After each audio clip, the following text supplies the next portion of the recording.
한국세계선교협의회 KWMA가 공격적인 선교 방식으로 논란을 일으킨 인터콥에 대해 조사에 나서기로 했는데 벌써부터 제대로 된 조사가 이루어질지 우려의 목소리가 높습니다. 다양한 분쟁과 갈등을 성경적 원리에 따라 조정하고 중재하는 기독교 화해중재원. 오늘 파워인터뷰에서는 기독교 화해중재원 박재윤 원장을 만나 교회 내 갈등이 늘어나는 현실 속에서 기독교 화해중재원의 역할은 무엇인지 들어봤습니다. 경기도의 한 교회가 지역사회 저소득층 청소년들을 위해 여성용품 지원에 나섰습니다. 교회는 일회용 여성용품뿐 아니라 직접 제작한 면 생리대도 전달했습니다. 여러분 안녕하십니까? CBS 뉴스입니다. 선교단체들의 연합체인 한국세계선교협의회 KWMA가 공격적 선교 방식 논란을 빚고 있는 인터콥을 조사하겠다는 내용 전해드린 바 있습니다. KWMA는 지난 2011년부터 3년 동안 인터콥의 신학 사상을 조사하고도 유야무야 넘어간 사례가 있습니다. 이번에는 제대로 조사할지 관심이 모아지고 있습니다. 이순규 기자의 보도입니다. 한국세계선교협의회 KWMA가 인터콥을 다시 조사하겠다는 이유는 지난해 5월 파키스탄에서 벌어진 중국인 피살 사건 때문입니다. 당시 피살당한 중국인의 리더가 한국 인터콥 소속이었고 전도 방식 또한 인터콥과 매우 흡사해 현장 선교사들은 이들이 인터콥 소속이라는 의혹을 거두지 않았습니다. 이 사태로 인해 실제로 중국과의 관계도 어려워지는 한편 파키스탄 내 한국인 선교사들의 비자 발급에도 문제가 발생하는 등 선교 현장은 어려움을 겪었던 것으로 알려졌습니다.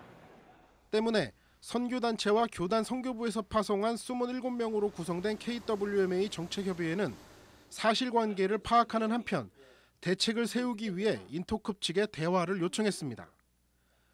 KWMA 정책협의회 의장을 맡았던 한국 SIM 국제선교회 대표 김경술 선교사는 선교를 하다 보면 현장에서 사고가 일어나는 경우가 비일비재하다며 우리가 인터콥에 대화를 요청한 이유는 징계가 목적이 아니라 사실관계를 파악해 빠른 대책을 마련하기 위함이라고 밝혔습니다. 이에 따라 정책협의회는 인터콥의 회원권을 3년 동안 정지해야 한다고 결정했지만 법인이사회가 이를 받아들이지 않고 1년 동안 재조사를 하기로 결정한 겁니다. KWMA는 과거 2011년부터 2014년까지 3년 동안 인터콥의 신학을 지도한 바 있습니다.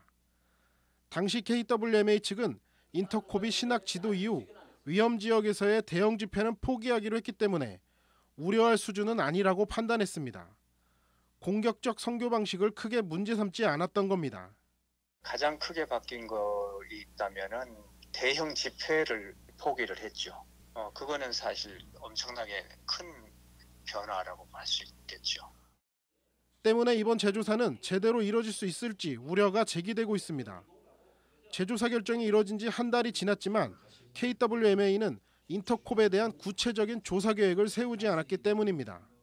조사를 철저히 한다 하더라도 조사위원으로 되신 분들이 다 목회하시는 분들이고 대부분 그러신데 1년 동안 조사하는 게 좀 어떤 상황의 심각성을 인식한다든가 이런 거에서 조금 너무 느슨한 거 아닌가 해가지고 수차례 공격적 선교 방식으로 무리를 빚은 인터콥에 대한 재조사가 어떻게 진행될지 관심이 모아지고 있습니다.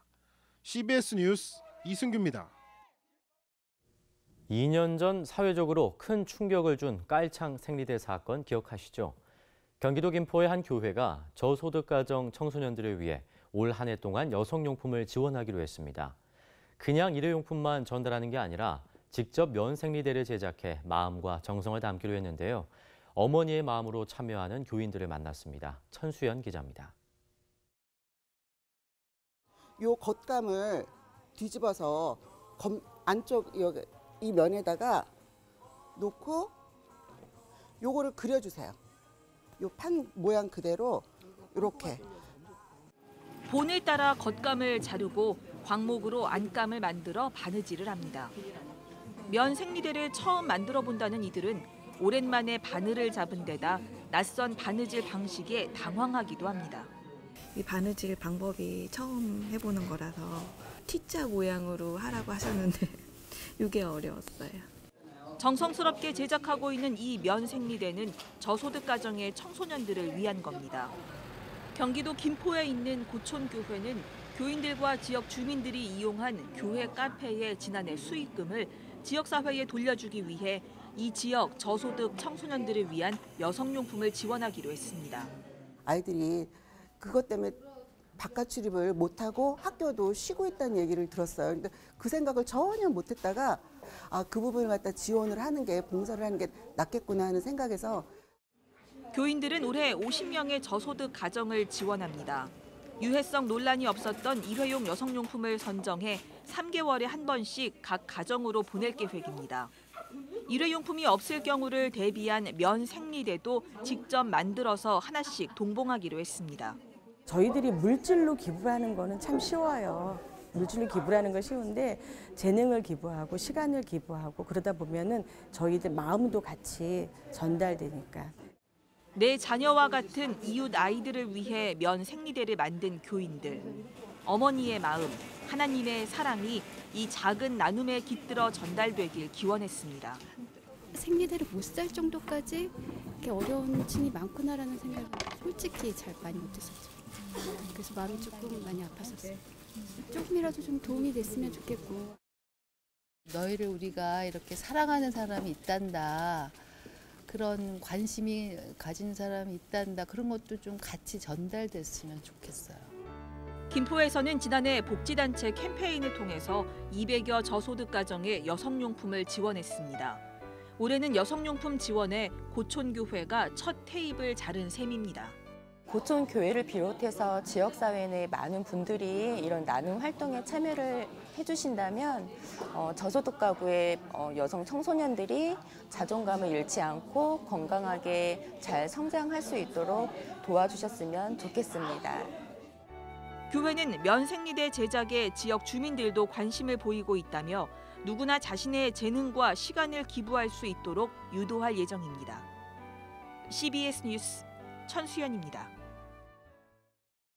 김상곤 교육부 장관이 최근 한 언론과의 인터뷰에서 학원 휴일 휴무제를 추진할 뜻을 비친 가운데 쉼이 있는 교육 시민 포럼이 환영의 뜻을 밝혔습니다.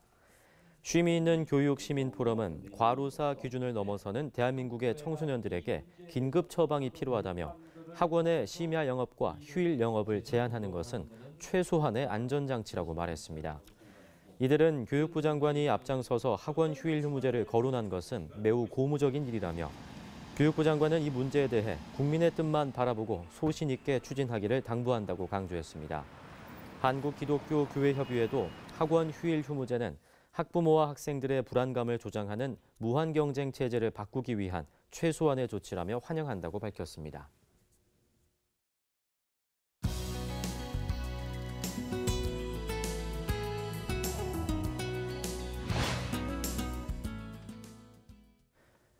교회 안에서 일어나는 분쟁과 갈등 문제들을 일반 법정에서 소송으로 해결하는 것이 아닌 성경적 원리에 따라 화해와 조정, 중재를 시도하는 기독교의 법원으로 일컬어지는 기독교 화해중재원이 있는데요. 오늘 파워인터뷰에서는 어제 열린 기독교 화해중재원 정기총회에서 2년 임기의 원장직을 연임을 하게 된 박재윤 원장을 만나봅니다.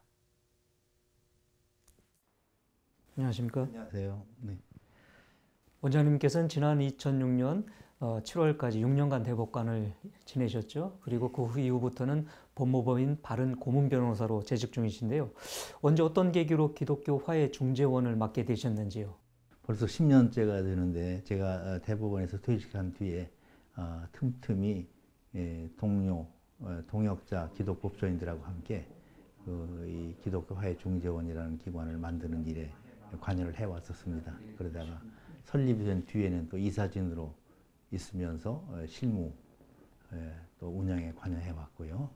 그러다가 2016년 초 정기총회에서 전임자의 뒤를 이어서 세 번째 원장으로 취임하게 됐습니다.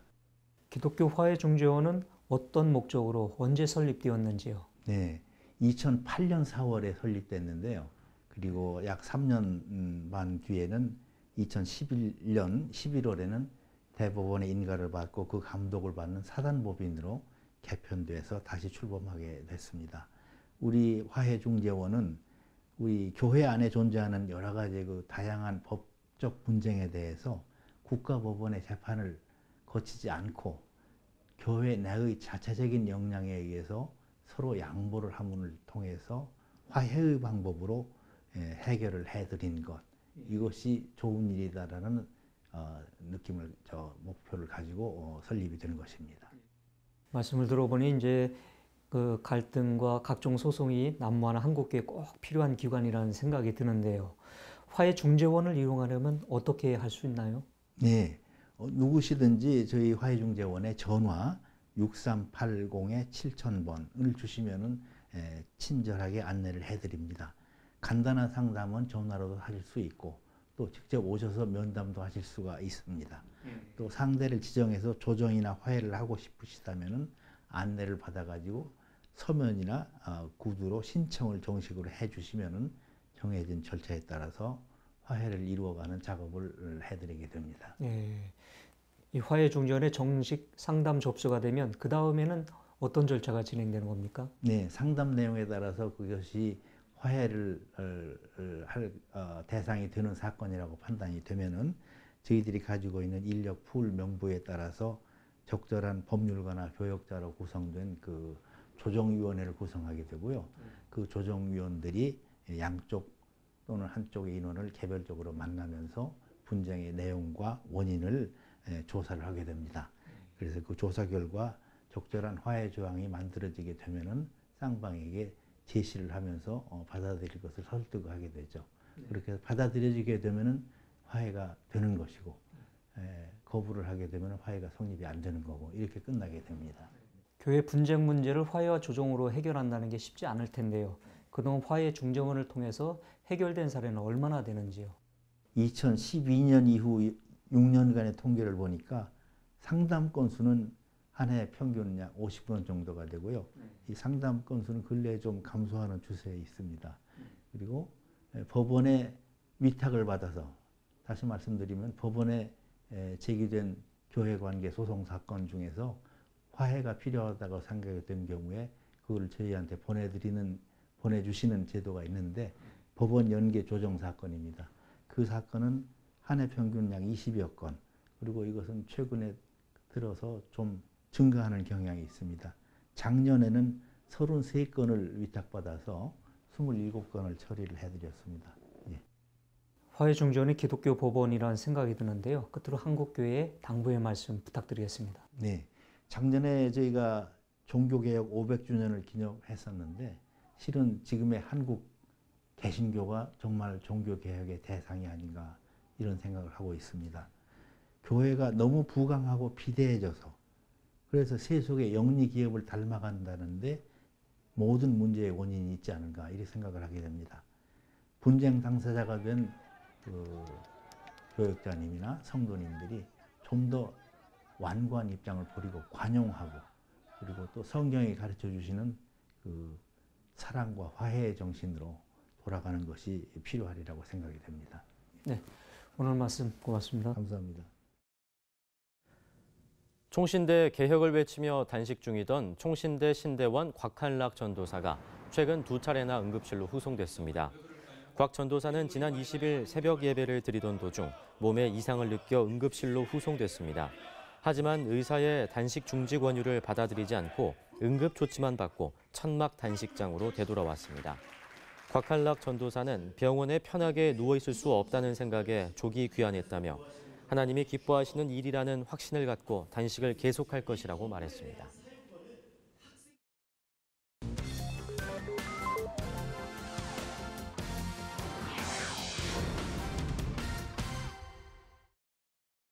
이어서 지역별 교계 소식입니다.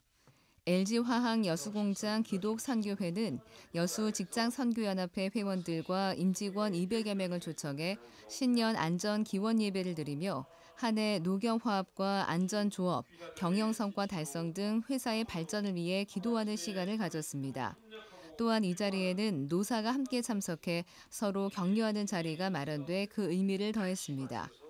개회 예배에서 여수중앙교회 이호윤 목사는 나와 내 주변의 피스메이커가 되어 평안을 전하고 직장을 변화시키는 임직원들이 될 것을 당부했습니다. 부산 성시와 운동본부와 부산 기독교 총연합회가 교회와 학교 포럼을 열었습니다. 포럼에서는 서울신대 현대기독교역사연구소장 박명수 교수와 장신대 김철옹 교수가 각각 교과서의 문제와 교육감 선출의 문제에 대해 발제했습니다. 청주 기독교 직장선교회는 청주 지역 20여 개 기관 신우회원 100여 명이 참석한 가운데 신년 인사회를 가졌습니다. 청주 평강교회 한원기 목사는 희망과 축복을 나눠주는 하나님의 사람으로 직장 내에서도 영혼 구원에 힘써주길 바란다고 격려했습니다.